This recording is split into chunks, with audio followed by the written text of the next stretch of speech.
Faith and Works. Chapter 19.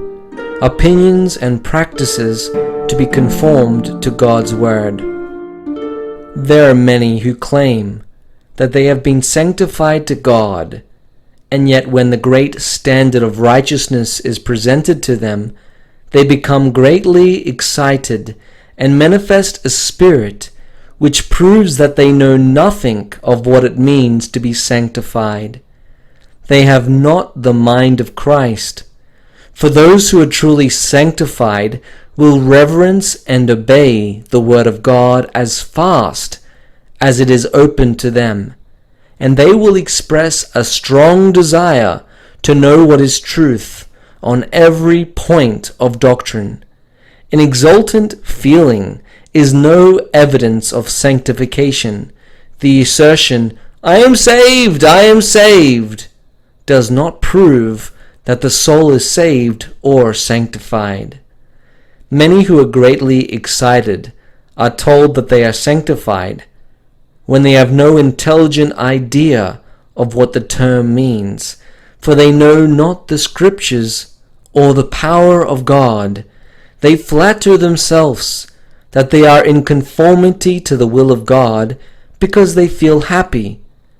But when they are tested, when the Word of God is brought to bear upon their experience, they stop their ears from hearing the truth, saying, "I am sanctified," and that puts an end to the controversy. They will have nothing to do with searching the Scriptures to know what is truth, and prove that they are fearfully self-deceived. Sanctification means very much more than a flight of feeling. Excitement is not sanctification. Entire conformity to the will of our Father which is in heaven is alone sanctification, and the will of God is expressed in His holy law. The keeping of all the commandments of God is sanctification. Proving yourselves obedient children to God's word is sanctification. The Word of God is to be our guide, not the opinions or ideas of men. Let those who would be truly sanctified search the Word of God with patience, with prayer, and with humble contrition of soul. Let them remember that Jesus prayed, "Sanctify them through thy truth. Thy word is truth." Christianity is simply living by every word that proceedeth out of the mouth of God. We are to believe in and live in Christ, who is the way, the truth, and the life. We have faith in God when we believe His word. We trust and obey God when we keep His commandments, and we love God when we love His law. Believing a lie will not put any one of us in the way of being sanctified.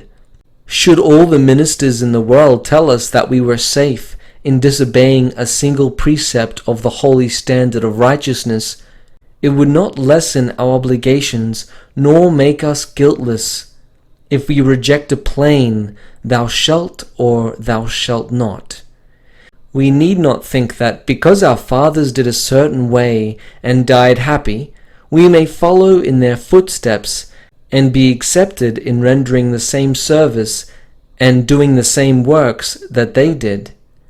We have more light than they had in their day, and if we would be accepted of God, we must be as faithful in obeying the light and walking in it as they were in receiving and obeying the light that God sent to them. We must accept and improve the light that shines upon our pathway as faithfully as they accepted and improved the light that fell upon their pathway in their generation. We shall be judged according to the light that shines into the soul temple in our day, and if we follow the light, we shall be free men and women in Christ Jesus.